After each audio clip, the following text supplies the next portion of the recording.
नागरिकता प्राप्ति occurrence of the Indian citizenship. तो नागरिकता प्राप्ति के संदर्भ में 5 प्रकार के बिंदु हैं। There are 5 points to occurrence of Indian citizenship. भारतीय नागरिकता प्राप्ति के लिए 5 प्रकार के निम्नलिखित बिंदु आपके सामने in front of you, all of you सामने हैं। सबसे पहला जो बिंदु आता है वो बिंदु है जन्म से, बाय बर्थ। भारतीय नागरिकता जन्म से कैसे प्राप्त की जाए, तो मैं आपको यहाँ पर क्लियर कर दूं कि भारतीय नागरिकता प्राप्त करने के लिए 26 जनवरी 1950 को भारतीय संविधान के लागू होने पर, भारतीय संविधान के एग्जीक्यूशन ऑफ इंडियन कॉन्स्टिट्यूशन के लागू होने पर अथवा उसके बाद 26 जनवरी 1950 के बाद कोई भी व्यक्ति भारत में जन्मा हो, उसके माता अथवा पिता में से कोई एक भारतीय नागरिक हो, 1986 के भारतीय नागरिकता अधिनियम इंडियन सिटीजनशिप एक्ट के आधार पर भी यह प्रावधान किया गया कि उसे भारतीय नागरिकता प्रदान की जाएगी, अर्थात जन्म के आधार पर भारतीय नागरिकता प्राप्ति का पहला माध्यम।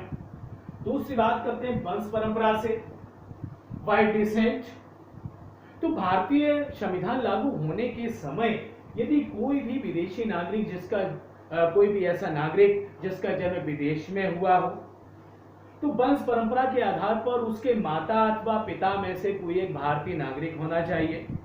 1992 के भारतीय नागरिकता अधिनियम के आधार पर यह प्रावधान कर दिया गया है कि 1992 के इंडियन सिटीजनशिप एक्ट के आधार पर कि माता यदि भारतीय नागरिक है तो विदेश में जन्मे हुए व्यक्ति को भी भारतीय नागरिकता प्रदान की जाएगी, अर्थात माता के आधार पर भी भारतीय नागरिकता प्राप्ति का माध्यम 1992 के भारतीय नागरिकता संशोधन अधिनियम में दिया गया है। तो वंश परंपरा के आधार पर पिता, माता, पितामही के आधार पर भी भारतीय नागरिकता प्रदान की जाएगी यदि उनका संबंध भारत से रहा हो। विदेशों में कोई यदि नागरिक जन्मा है तो उसे भारतीय नागरिकता प्रदान की जाएगी। बात करते हैं पॉइंट नंबर 3 पर, और पॉइंट नंबर 3 भारतीय नागरिकता प्राप्ति के संदर्भ में रजिस्ट्रेशन या पंजीकरण से रिलेटेड है। रजिस्ट्रेशन का आधार यह है कि कोई भी विदेशी नागरिक यदि भारतीय मूल का नागरिक बनना चाहता है तो सर्वप्रथम बिंदु यह आता है कि उसे 6 माह तक भारत में निवास करना हो, किंतु अब वर्तमान में यह स्थिति बदल गई है। अब 6 मंथ्स का प्रावधान नहीं है, बल्कि अब 5 वर्ष तक भारत में निवास करना, रेजिस्ट्रिंग करना कंपलसरी होगा, अर्थात 5 इयर्स का रजिस्ट्रेशन प्रावधान बहुत जरूरी हो गया। तो यहाँ पर प्रोविंस क्लियर कर देना चाहिए और क्लियर होना भी चाहिए कि 6 इयर्स का प्रावधान अब प्रोविजन नहीं रहा है। अब हमारे इंडियन कॉन्स्टिट्यूशन में 5 इयर्स के प्रावधान को प्रोविजन को माना गया है। तो 5 वर्ष 5 वर्ष तक भारत में उसने निवास किया। कोई विदेशी नागरिक जो विदेश में रह रहा हो, भारतीय नागरिकता प्राप्त करना चाहता हो, तो उसे 5 वर्ष तक भारत में रेजिडेंस देना होगा। इस आधार पर वो भारतीय नागरिकता प्राप्त करने के लिए भारत सरकार के पास रजिस्ट्रेशन के माध्यम से अपना आवेदन लगा सकता है। दूसरी बात यहां पर करते हैं कि ऐसी कोई विदेशी महिला जो किसी विदेशी नागरिक से विवाह करने वाली हो, तो उसे भारतीय नागरिकता देने के संदर्भ में भी रजिस्ट्रेशन प्रक्रिया का पालन किया जाता है। राष्ट्रमंडल कॉमनवेल्थ देशों के ऐसे नागरिक जो विदेशों में जन्म जिन्होंने लिया है, वो भारतीय नागरिकता प्राप्त करना चाहते हैं, तब भी रजिस्ट्रेशन प्रक्रिया का माध्यम ही उनके लिए सबसे उपयुक्त माना जाएगा। दूसरी बात करते हैं राष्ट्रमंडल देशों के ऐसे राजदूत जो भारत सरकार में नौकरी करते हैं, भारत सरकार के अधीन किसी प्रकार के पद पर तैनात हैं, तो कॉमनवेल्थ देशों के रिलेटेड एम्बेसडर्स, विदेशों में बसे हुए आउटसाइड ऐसे कोई सिटीजन जिन्होंने नागरिकता के लिए आवेदन किया है, तो उसके लिए सबसे अच्छा जो प्रावधान प्रोविजन किया गया है वो प्रोविजन ये रहेगा कि उन्हें नागरिकता प्राप्ति के लिए सबसे अच्छा जो रजिस्ट्रेशन प्रोसेस है वो it is the best process to provide to occurrence of the Indian citizenship. अगर भारतीय नागरिकता प्राप्त करनी है तो उसके लिए बेटर सबसे अच्छा रजिस्ट्रेशन प्रोसेस होगा।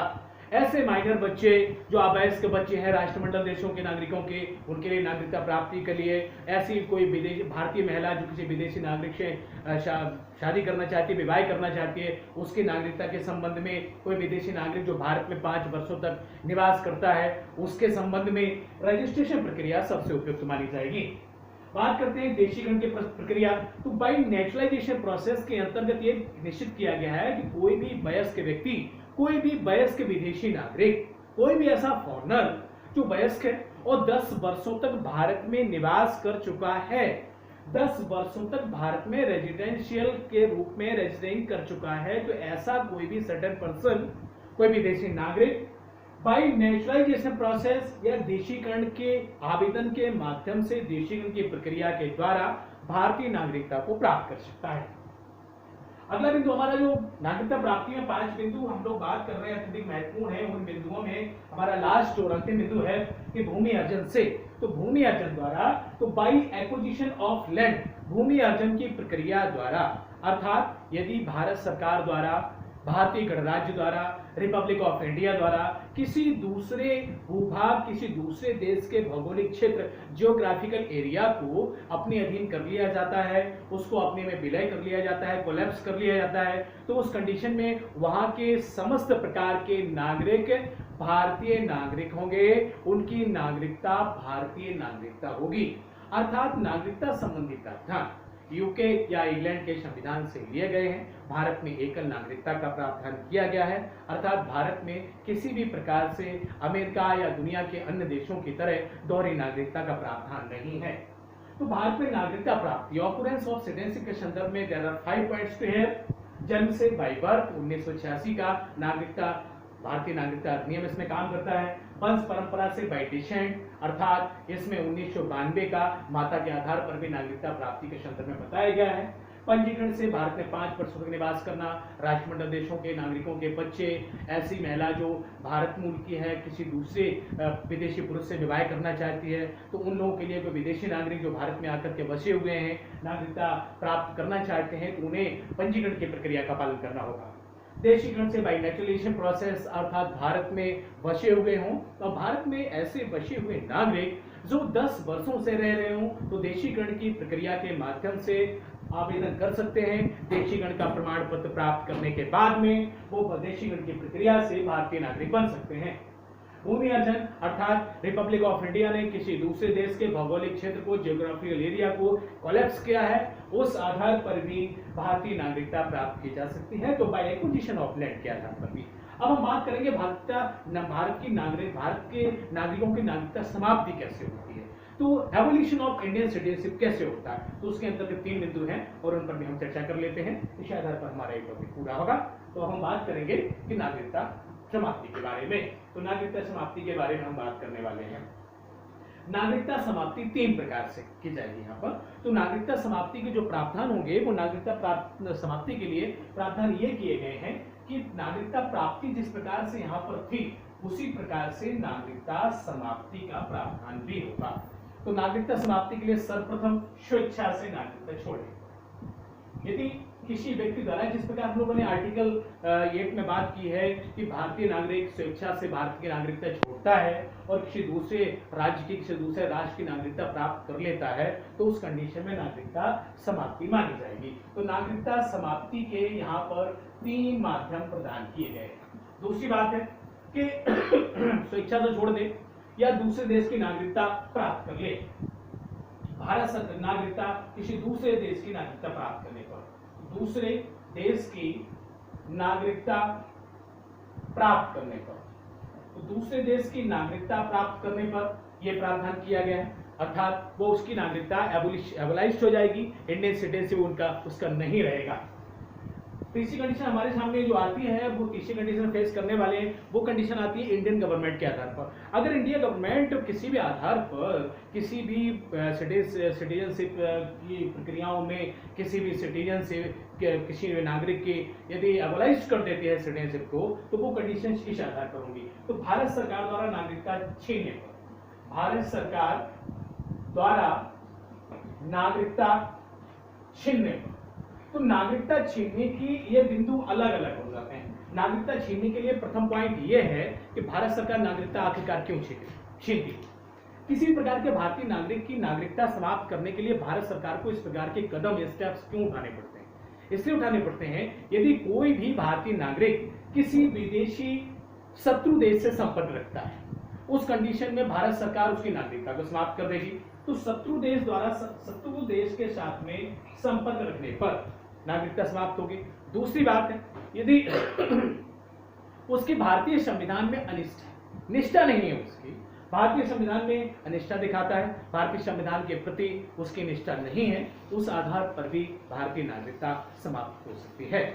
तीसरी बात, यदि किसी भी प्रकार से भारत को तोड़ने, भारत के सांप्रदायिक माहौल को बिगाड़ने के संदर्भ में अंदरूनी आंतरिक रूप से भारत की एकता और अखंडता को तोड़ने का प्रयास करता है, तो इस आधार पर भी भारतीय नागरिकता भारत सरकार द्वारा छीनी जा सकती है। तीसरी और अन्य जो हमारी प्रक्रियाएं हैं उसके अंतर्गत मैं आपको यह बता दूं कि पंजीकरण द्वारा और देशीकरण द्वारा नागरिकता प्राप्ति के होने के बाद यदि 5 वर्षों तक भारत विदेश में चला जाए, व्यक्ति विदेश रहने लगता है, विदेश चला जाए, नागरिकता प्राप्ति के लिए पंजीकरण की प्रक्रिया और देशीकरण की प्रक्रिया का पालन करने के बाद विदेश में गया हुआ व्यक्ति यदि 5 वर्षों तक भारत सरकार से संपर्क नहीं करता है तो नागरिकता समाप्त की जा सकती है।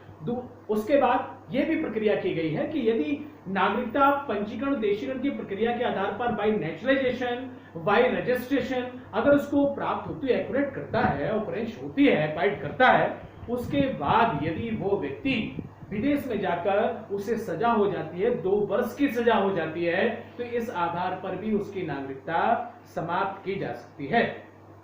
ऐसी कोई भारतीय महिला जो किसी विदेशी पुरुष से विवाह कर लेती है और नागरिकता संबंधी किसी प्रकार का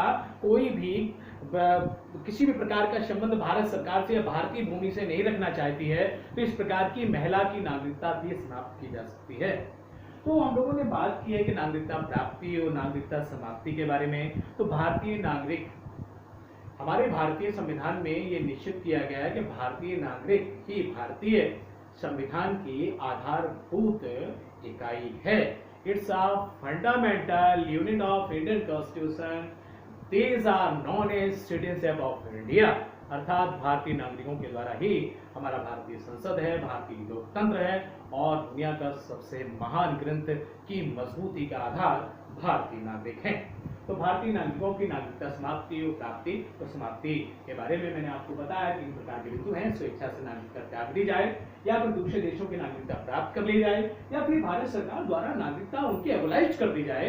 इस आधार पर भी नागरिकता समाप्त हो सकती है। तो नागरिकता समाप्ति के मैंने आपको निम्नलिखित बिंदु बताए। अब मुझे आशा है, उम्मीद है कि आप सभी लोगों को ये बहुत अच्छे से पसंद आया होगा। बहुत अच्छे से आप तैयारी करें, आज जनरल स्टडीज के सामान्य अध्ययन के विषय को ऊंचाइयों पर ले जाए। आगामी आने वाली विभिन्न प्रकार की परीक्षाओं में बढ़ते हुए कंपटीशन के इस युग में बड़े पैमाने पर अच्छे से तैयारी करने के लिए आप सभी लोग रूप से प्रयास में इसी प्रकार से हमें सपोर्ट देते रहें, अपने कमेंट्स देते रहें, अपने सुझाव हमें देते रहें। इसे सब्सक्राइब, लाइक करते